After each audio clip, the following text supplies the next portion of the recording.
Hey YouTube, it's ICU and welcome to the 181st episode of Best Tech Info and Rumors.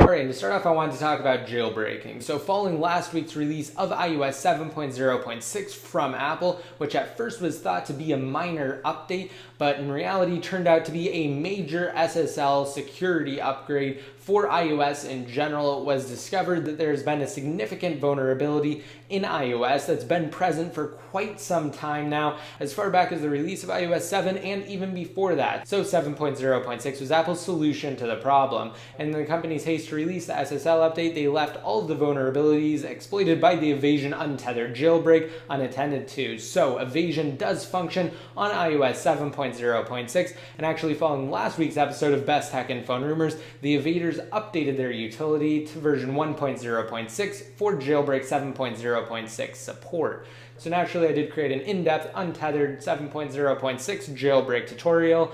However, it wasn't actually mentioned officially in last week's episode because I do all of my recordings before the episodes air on Fridays. So at the time, Evasion 1.0.6 wasn't available to the public. I did, however, include a link to my tutorial video in last week's episode. I also detailed it in an annotation form and also in the description, but I'm just reminding you guys, if you're on 7.0.4 or a previous version of iOS 7, I highly recommend updating to 7.0.6 in order to take advantage of this opportunity to install the latest security patch. Now, in order to do so, simply open up iTunes, initiate a backup of your device, restore to 7.0.6 jailbreak following my tutorial, and then restore from your backup created inside of iTunes. I also detail that process in the video, and unfortunately you will not be able to jailbreak with a device that was updated via Apple's over-the-air update functionality, simply because jailbreaks cannot function on devices that were updated over-the-air wirelessly computer-free. So if that's the case for you and you're on 7.0.6 and you didn't update using iTunes, you will need to restore back to the firmware and then you'll be able to jailbreak. Again, just be sure to follow the steps that I previously mentioned by backing up inside of iTunes first. And while there is a patch available inside of Cydia that applies the SSL update to previous versions of iOS 7, I highly recommend fully restoring to the official 7.0.6 firmware, as you'll be less likely to encounter issues and possible complications down the road, especially seeing as the long-term effects of the patch have yet to be tested. So again, just restore if you have yet to be fully secured and jailbroken on Apple's current latest public firmware. However, don't wait too long, because of course once the company releases iOS 7.1 to the public, they will effectively patch the Evasion 7 Untethered jailbreak, and once new firmwares are released, Apple stops signing old firmware, so you won't be able to restore to 7.0.6 or an earlier iteration of iOS 7, because the only one that will be signed by Apple at that point will be iOS 7.1. So like I've been saying, just be sure to do so sooner rather than later. Later though may actually be somewhat soon, in the middle of March, so roughly 2 weeks,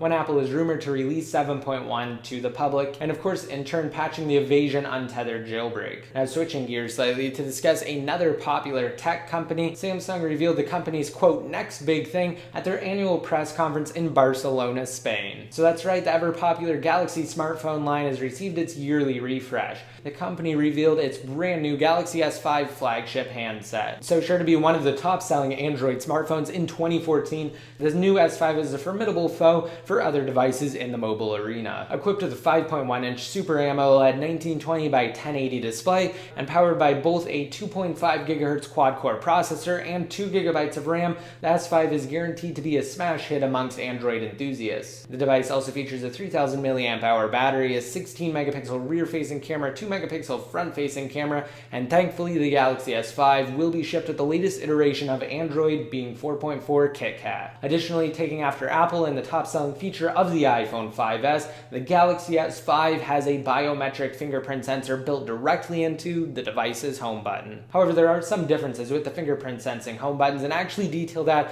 in my in-depth comparison video between the all-new Galaxy S5 and Apple's current iPhone 5S. So if you're interested interested in more details on the topic, I highly recommend watching it. I'll actually have a link to that down below in the more info if you have yet to. And interestingly, as an added bonus, the S5 is also water resistant. Now last year, the company released a version of its S4 dubbed the Galaxy S4 Active to provide similar hardware and water resistant casing. Now interestingly, it seems as though in an attempt to streamline their product, Samsung has reduced future handset spam by preemptively axing the S5 Active. And actually detail that and why focusing on a core group of products is better than spamming and flooding the market with redundant gadget options in the video that I previously mentioned, where I detail both the S5 and the iPhone 5S. And while the S5 is definitely an improvement over the Galaxy S4, I think this time around fans were expecting to see something bigger from Samsung.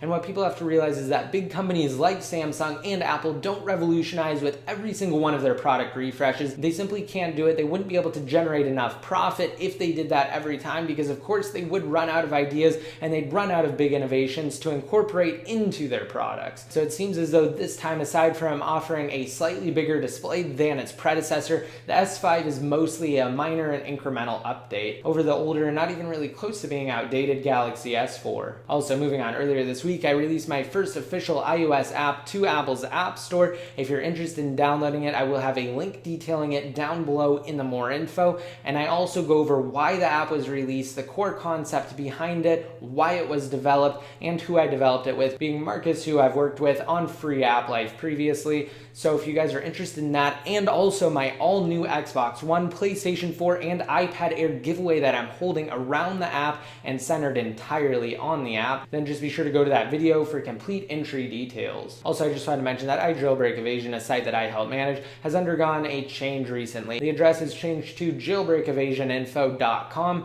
I will have a link to that down below. And also, there's really some great news coming up on the site. I highly recommend checking it out. There should be a post this weekend regarding jailbreaking, iOS 7.0.6, the SSL security update, and a few other interesting things that, again, I advise reading through for all of you who are interested in the Evasion 7 Untethered jailbreak and jailbreaking in general. What's more, the site also now has an SSL certificate, and it is verified via HTTPS, so if you were to visit the site, all data sent from your device to the server and back is fully encrypted using a 128-bit encryption method, and again, like other big sites such as Google and Apple, it's now verified. And before we conclude by briefly talking about the upcoming iPhone 6, I just wanted to mention that FreeAppLife, a service brought to you by myself, Marcus from Infinity, formerly Webland Installer, and Adrian from Jailbreak Nation and iPod Uplink, that allowed users to easily earn points by downloading various sponsored applications and then redeeming said points for awesome prizes such as paid application codes on Apple's App Store, gift cards, and even bigger prizes, is about to receive a huge update. Unfortunately, over a month ago, we had to take the service offline due to some various issues.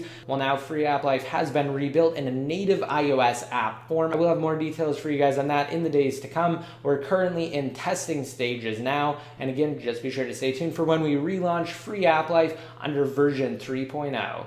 Now, as far as the iPhone 6 is concerned, I just wanted to remind some of you guys that the device isn't slated to be released until later this year. There have been a few rumors recently, mostly this week, that are definitely questionable that claim Apple is planning to release their next generation iPhone sometime this spring or summer, making the time between their iPhone generations less than 12 months, which for a fact definitely wouldn't happen, because we won't see iOS 8 until around June, and that's when the firmware itself will actually go into testing phases, which is when the iPhone 6, according to recent rumors, is scheduled to be released. I'm telling you now that that's not the case, because Apple simply would not release a new iPhone model without being alongside their latest firmware iteration, in this case being iOS 8. So the device itself likely won't be unveiled to the public until this fall. And that's when we'll actually know 100% that that's what Apple has in store for us. Now recently there have been a few purported iPhone 6 component leaks, and there will continue to be alleged leaks until Apple actually announces it on stage,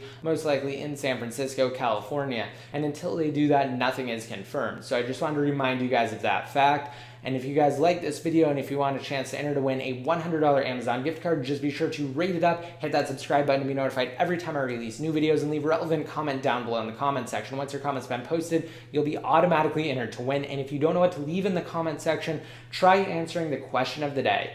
now that Samsung has officially unveiled their next generation Galaxy S5 smartphone, which actually isn't set to be released until April. What are your thoughts on the device? Do you like it? Will you get it in lieu of an iPhone? If so, why? Just anything you want to share on the topic, you can leave down below or on Jailbreak Tech Info. And of course, don't forget, if you guys want a chance to win either an Xbox One, a PlayStation 4, or an iPad Air, just be sure to visit the dedicated video on my new iOS app. And if you guys want to be updated more often, such as when I release new videos and cover jailbreak topics, just be sure to like me on Facebook, follow me on Twitter, add me on one of your circles inside of Google+, and follow me on Instagram at ICUID. Again, I'll have links to everything below, and until next time, this is ICU signing out.